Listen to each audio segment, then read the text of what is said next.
My name is Dorothea Calloway, and I have lived long enough to know that the truth never stays buried. It finds its way up, through the cracks of lies, through the weight of deception, through the carefully constructed walls that wicked people build around themselves.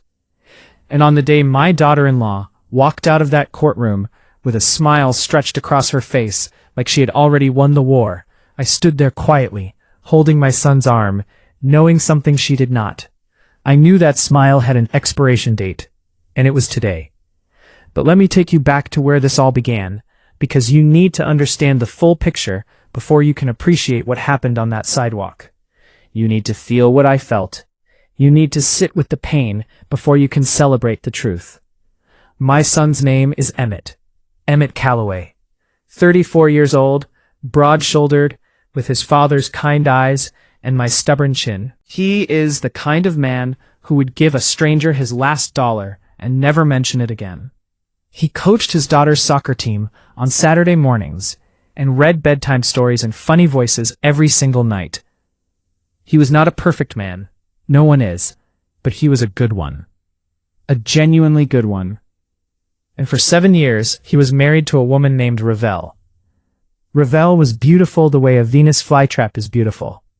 She drew you in with color and sweetness, and then, when you were close enough, she closed around you. I saw it early. Mothers usually do.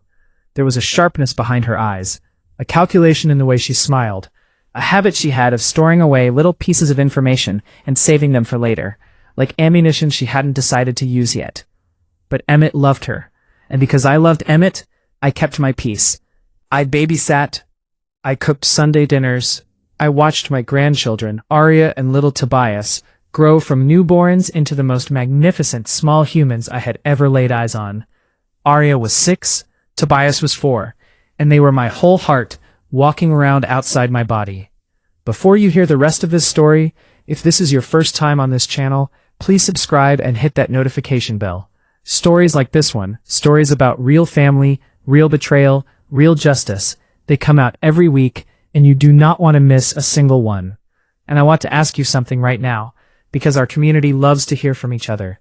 Where are you watching this story from today? Drop your city, your country, your state in the comments below. It always moves me to see how far these stories travel. Now, back to Dorothea. The marriage started cracking about 2 years before the divorce. I noticed it the way you notice a small stain on a white tablecloth. You see it, you hope it won't spread. And then one morning, you look up and the whole cloth is ruined. Ravel started spending weekends away, always with reasons that sounded almost right, but not quite. Girls' trips with friends I had never heard her mention. Conferences for work that her own colleagues seemed unaware of. She started speaking to Emmett like he was an inconvenience. She stopped bringing the children to Sunday dinners. She put a password on her phone and flinched whenever it buzzed near him. Emmett said nothing for months. That was his way. He carried things silently, the way strong people sometimes do, confusing endurance for strength. But I watched my son age in ways that had nothing to do with years. His laugh came slower. His shoulders started carrying something invisible and heavy. And one evening in October, he came to my house alone, sat down at my kitchen table, and without saying a single word, he put his face in his hands. I sat across from him, and I waited. When he finally looked up, his eyes were red, and he said, "Mama, I think she's been lying to me for a very long time." I reached across the table and covered his hands with mine. "Tell me everything," I said. He told me about a phone call he'd overheard, a name he didn't recognize spoken in a tone he recognized immediately. He told me about a weekend trip she had said was to visit her college roommate, and how the roommate had called the house looking for Ravel the same weekend because she hadn't heard from her in months. He told me about a credit card statement he had found, hotel charges in a city 3 hours away, dinner receipts for 2, a jewelry purchase he had never seen on her wrist. The evidence wasn't a single explosion. It was a slow, quiet flood. He had hired someone to help him understand the full picture, a private investigator named Marcus, discreet and thorough. And what Marcus gave him over the following 6 weeks was a documentation of a life Ravel had been living in parallel to their marriage. Another man, hotels, dinners, weekend escapes, and then the piece that stopped my heart entirely when Emmett slid it across my kitchen table on a cold November night. A photograph of Ravel and the man, and beside them, holding both their hands, my grandchildren, Arya and Tobias, being introduced to a stranger as though their father had already been erased. My hands shook, not from age, from fury. Emmett placed his hand over mine and said very quietly, "I've already sent the samples, Mama. We're waiting on the results." I looked at him. "What samples?" He met my eyes steadily. "DNA, Mama. I need to know if Tobias is mine." The kettle screamed on the stove. Neither of us moved to take it off.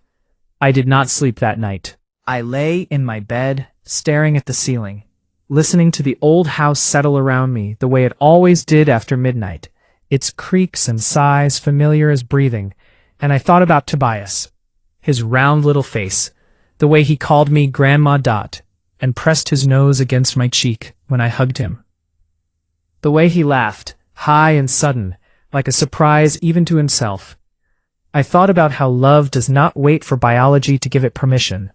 I had loved that child from the first moment Emmett placed him in my arms in that hospital room, pink and furious and new, and no piece of paper, no laboratory result was ever going to change that. But I also understood why Emmett needed to know. This was not about love. It was about truth, and a man has a right to the truth about his own life, no matter how much that truth is going to cost him to receive.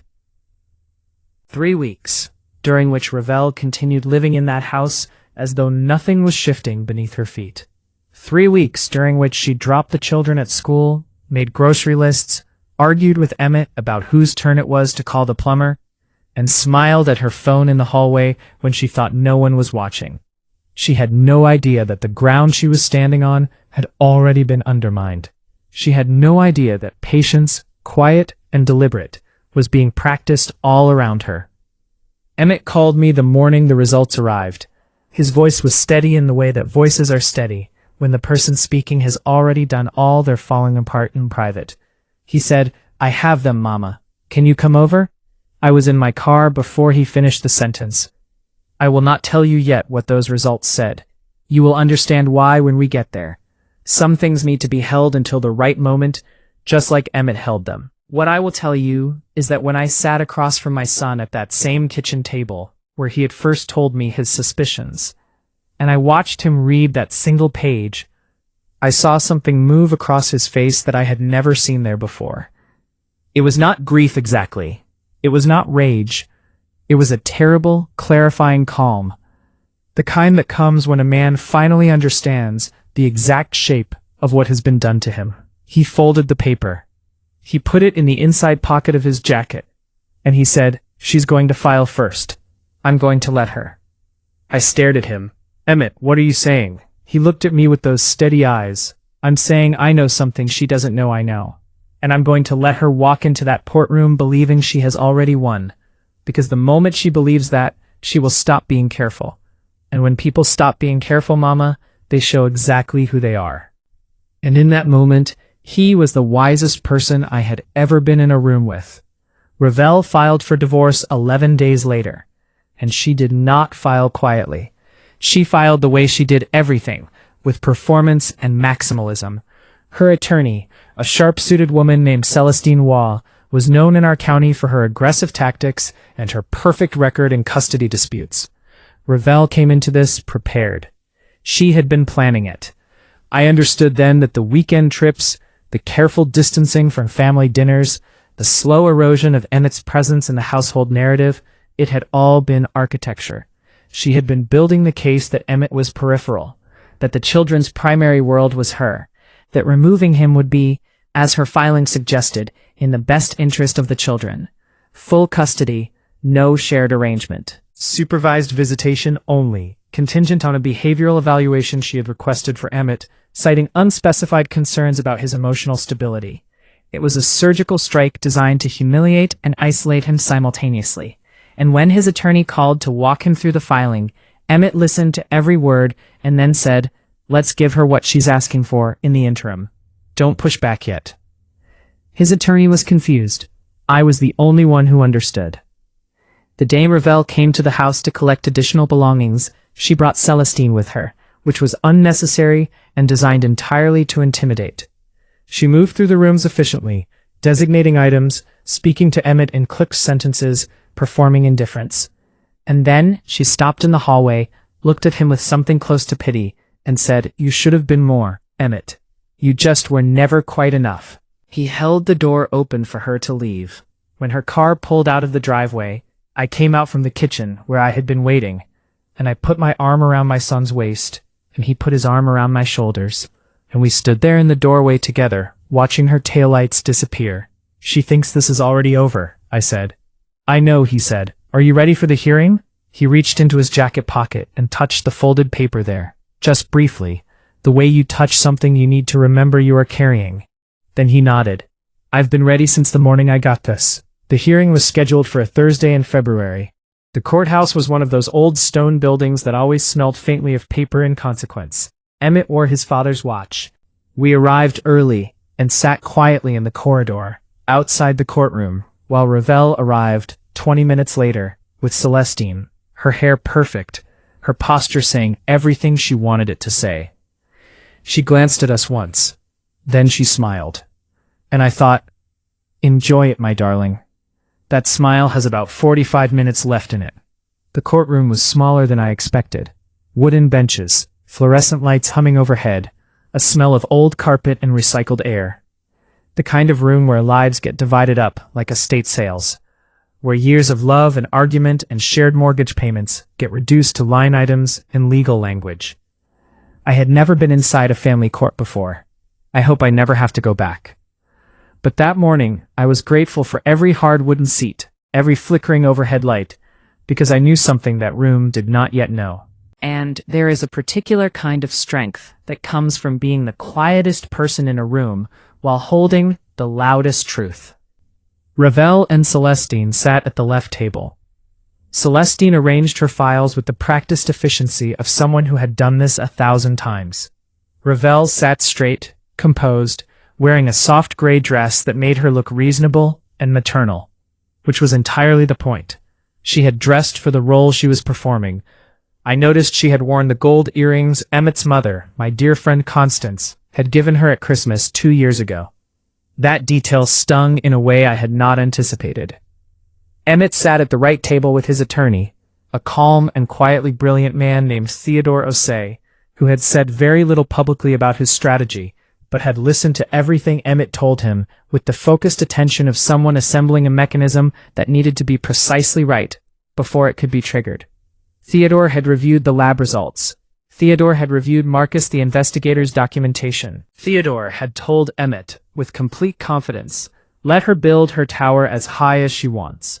We'll remove one brick, and the whole thing comes down." My mother, Emmett's grandmother, 81 years old and still sharp as cut glass, sat beside me on the public bench.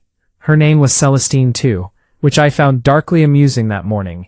2 Celestines in the same room, one fighting for deception, and one trembling with the weight of a grandmother's love. My mother had been weeping since the night Emmett told her about the divorce filing. She had pulled me into her kitchen, pressed my hands between her papery palms, and begged me to talk sense into Emmett.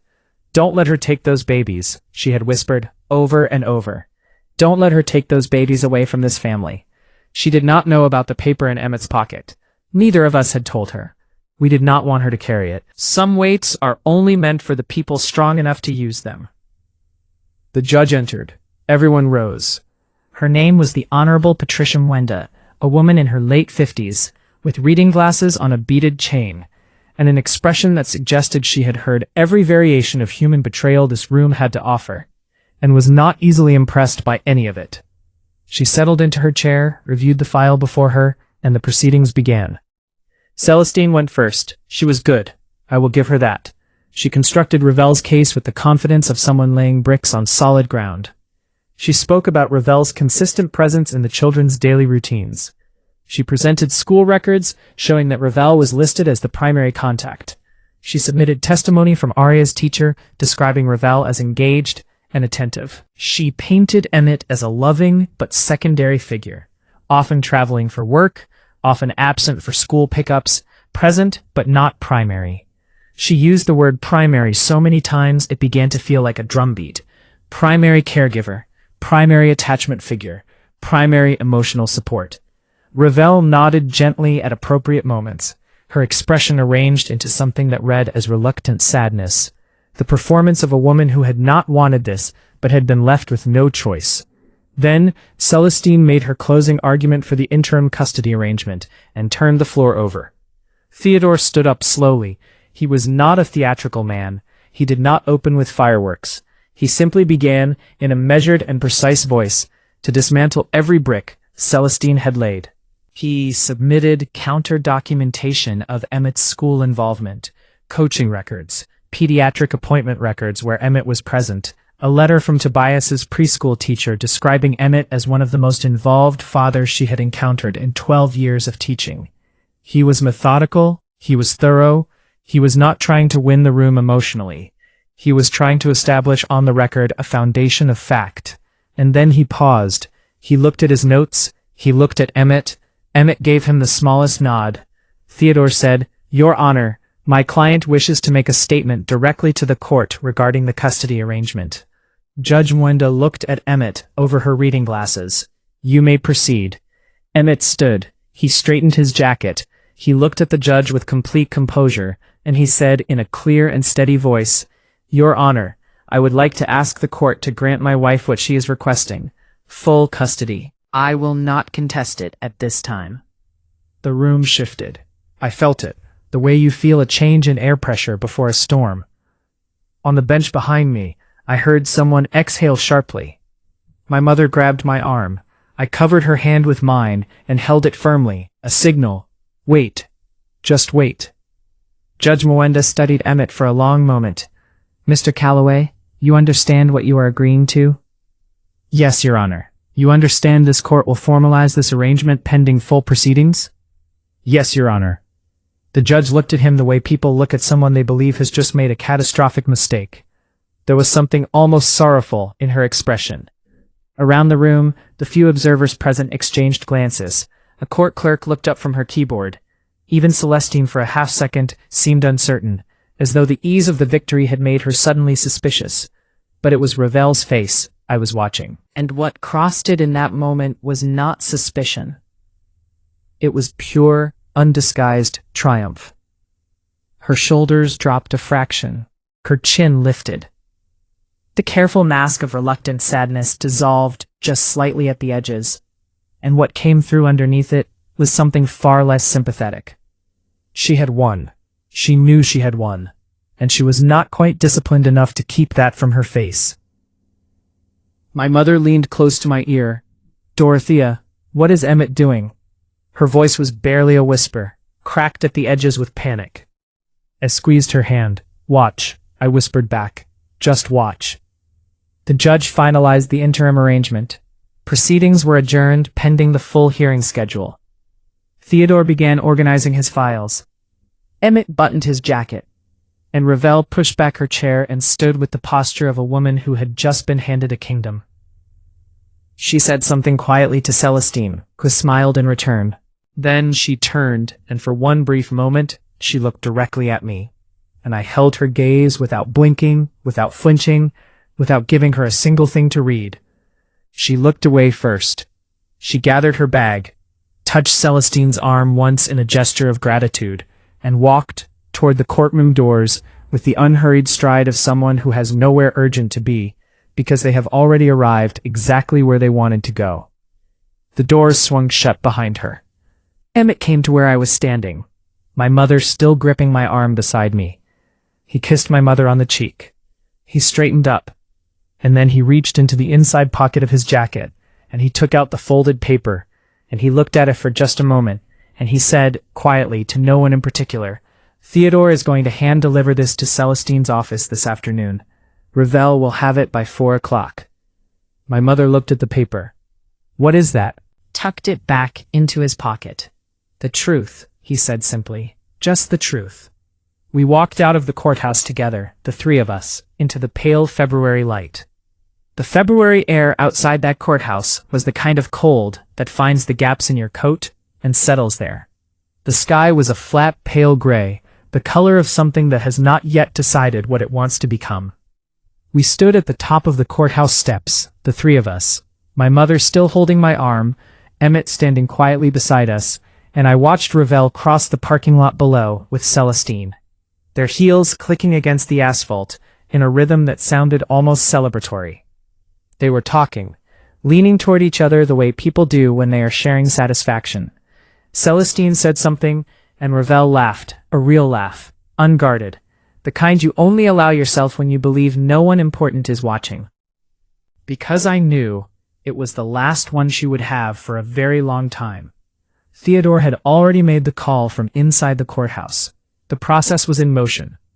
By the time Ravel got home, changed out of her careful gray dress, and poured herself whatever she was going to pour herself, to celebrate, the document would already be on its way to Celestine's office by secure courier.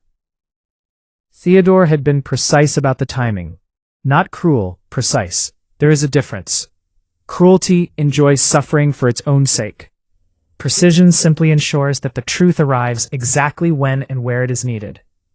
We took my mother to lunch at a small Italian place 3 blocks from the courthouse that she had loved for 40 years. She kept looking at Emmett with worried eyes, reaching over to pat his hand, asking him in roundabout ways whether he was truly all right, whether he had thought this through, whether there was still time to speak to Theodore about reversing the interim arrangement. Emmett answered her patiently every time, the way he always did with her, with complete gentleness and no frustration. He ate his food. He refilled her water glass. He told her about something funny Arya had said on the phone the previous evening, and coaxed a reluctant smile out of her. I watched my son across that table, and I thought about the night he was born, 34 years ago, how I had held him in the hospital and felt that specific terror that every mother feels, the sudden understanding that your heart now lives outside your body, and the world is very large and not always kind. I had spent 34 years worrying about him in all the ways mothers worry. I had never once worried that he would not be strong enough. He had always been strong. But that afternoon, watching him comfort his elderly grandmother while quietly carrying the weight of everything he knew, I understood that strength and gentleness are not opposites. In my son, they had always been the same thing. We finished lunch.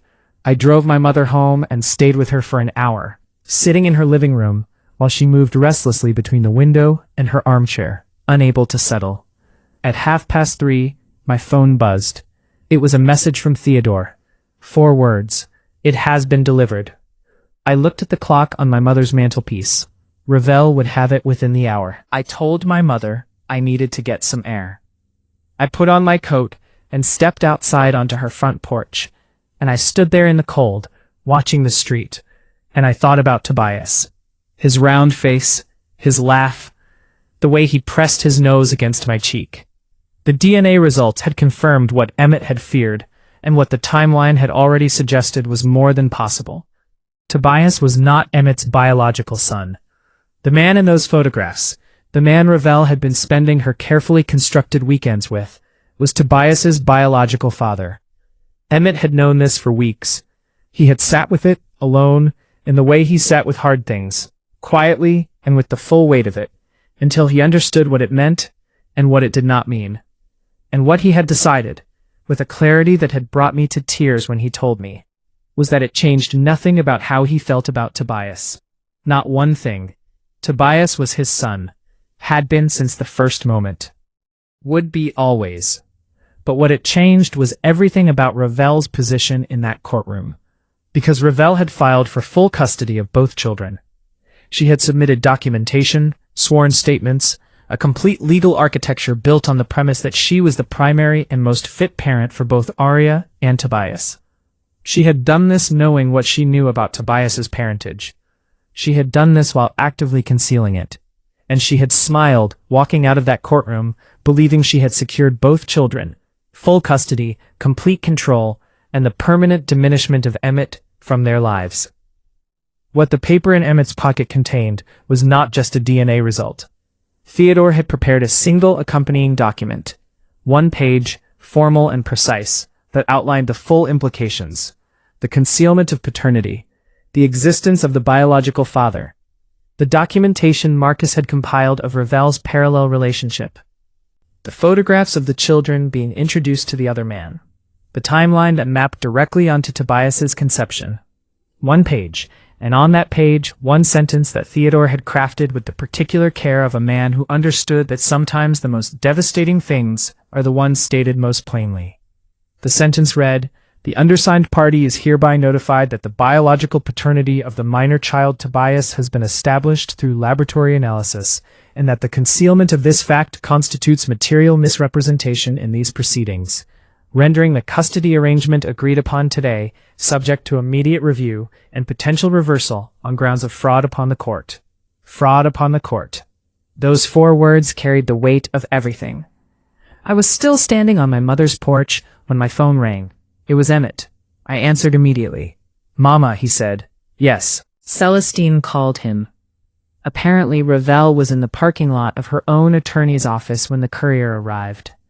Celestine brought her in to read it there. I gripped the porch railing. And? Another pause, shorter this time. "She's on the sidewalk outside Celestine's building right now." Celestine's assistant called Theodore because apparently Ravel walked out of the office after reading it, and just stopped. "She's sitting on the sidewalk, Mama." I closed my eyes. I had imagined this moment many times over the past weeks. I had imagined satisfaction, maybe even something sharp and bright that I am not entirely proud of. But standing on that cold porch, hearing my son's voice, what I actually felt was something much quieter. It was not triumph.